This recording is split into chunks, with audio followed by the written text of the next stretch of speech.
What is going on, YouTube? Fascinating graveyard here today. I'm hiding under this tree in the lovely, lovely, beautiful shade in a very oppressive and humid heat of Bowling Green, Kentucky. I'm at the Fairview Cemetery. Today, I'm going to show you the grave of Duncan Hines, and a lot of you might not know this, but he was actually a real person. We're going to go visit his grave, but first, we're going to drive about 2.5 miles down the road right here to the Western Kentucky Museum.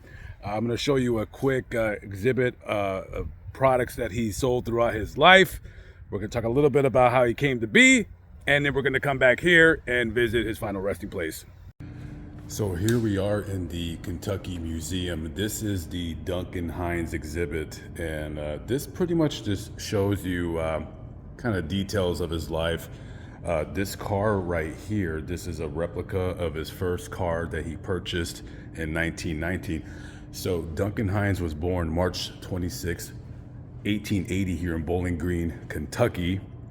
And he had graduated from the Bowling Green, Kentucky Business University. I think now it's called Western Kentucky University. Don't quote me on that. So anyway, so this guy, for a living, he was a salesman for a printer company in Chicago. And this guy, he traveled quite a bit, did a lot of traveling. Now, back in those days, in the 20s and the 30s, when he was living in Chicago, the highway system, the interstate highway system, it had not been built yet. I think Dwight Eisenhower, off the top of my head, is the one president that started going on that.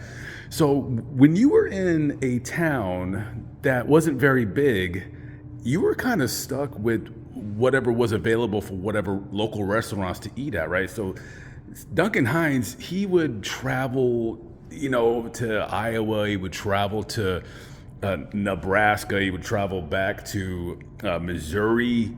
He did a lot of traveling.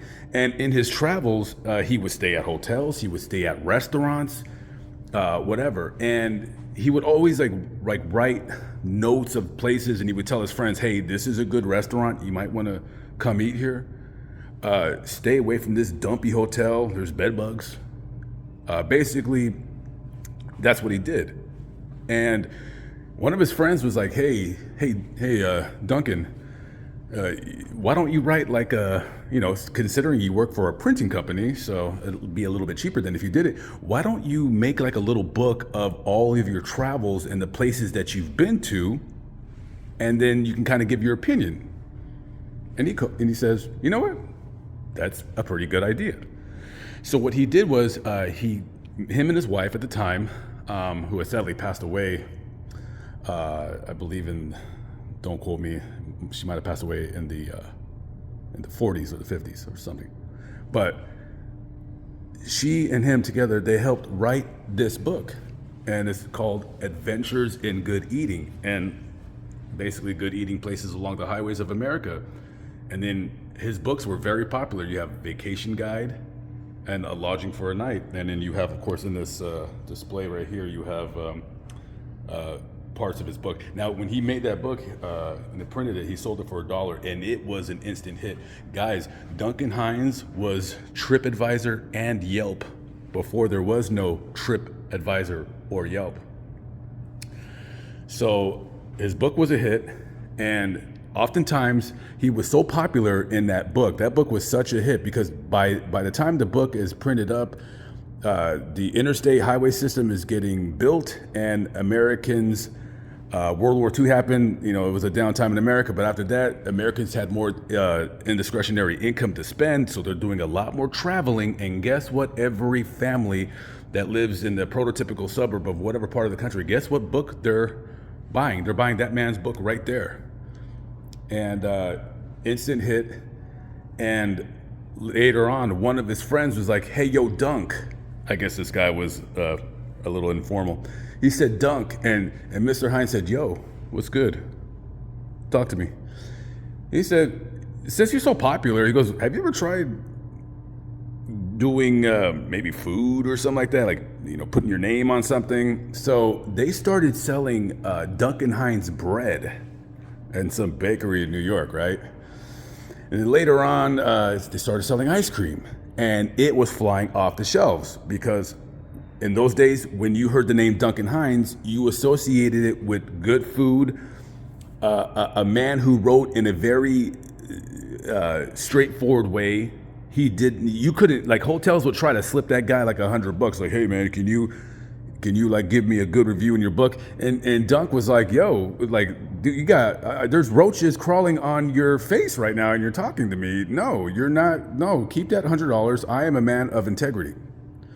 And as you can see right here, you have replicas of what this Duncan Hines mix, what it looked like. And that's basically, in my opinion, I could be dead wrong, but that is what most people know him is from his cake mix. You got a pizza mix right there.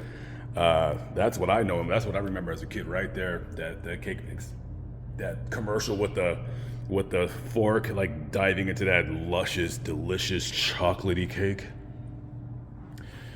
So anyways, we got some more like replica stuff right here. This is actually pretty cool. I'm glad I came here. So it basically started from bread, went to ice cream, and then cake mix. He sold, and I would love to know if he ever regretted it. He sold rights to his name in 1950. I'll put it up on the screen. And basically from then on, I think he was older by that time. And I mean, basically another company just took the Duncan Hines name and it just blew up. So I think he sold the rights, I want to say to his likeness as well. Don't quote me. But a very, very interesting man. And I love doing videos like this because I think a lot of people don't realize that Duncan Hines was actually a real man. I think when we think of Duncan Hines, we think of some, Betty Crocker, some big, huge corporation, faceless, whatever. But no, Duncan Hines was a real person. And he was very, very well respected in the travel community, and all these travel hotels. I mean, yeah, they, because of this man, they probably stepped up their game a little bit in terms of making sure that that their place was going to be in Duncan Hines' book, and they told their employees, hey, let's not slouch around because we don't want to get a bad review in this guy's book. Okay, so with that being said, we are going to go visit his final resting place. He's not very far from here, and hey, let's hit the road, like Duncan Hines would probably say. I don't know if he would probably say that, but I'm sure he did because he traveled a lot just like me. Let's go. Let's get out of here. Gotta love this shade, especially on hot days such as this. But we're gonna venture out into the wilderness. This is the Fairview Cemetery. We are back once again. And you notice these graves right here, they're all, old and, their color is faded. But those two white graves right there, somebody comes and keeps those pretty clean. And those are the graves of Duncan Hines and his second wife, Clara Wright Hines, right there. He died about 11 days before his 79th birthday. He died of lung cancer.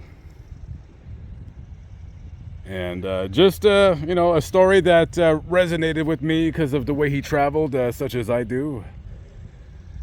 And just one of those awesome stories of Americans who just have the gumption to get out there, make it work for themselves, and build themselves an empire. One of Bowling Green, Kentucky's favorite sons. Here he is, guys, Duncan Hines. Okay, fascinating graveyard. I am out of here. God rest all the souls of the Hines family, are all right here. And before I end the video, I want to thank each and every single one of you who has subscribed, who have found my channel, whichever by any means you found it. 100,000 subscribers. I'm always amazed that people bother with me. So I want to thank everybody out there who likes my videos. Maybe you don't watch all my videos, but you watch my channel, and I do appreciate that very much so. So I will catch up with you on the next episode. I'm out of here. Be good, y'all. Peace out.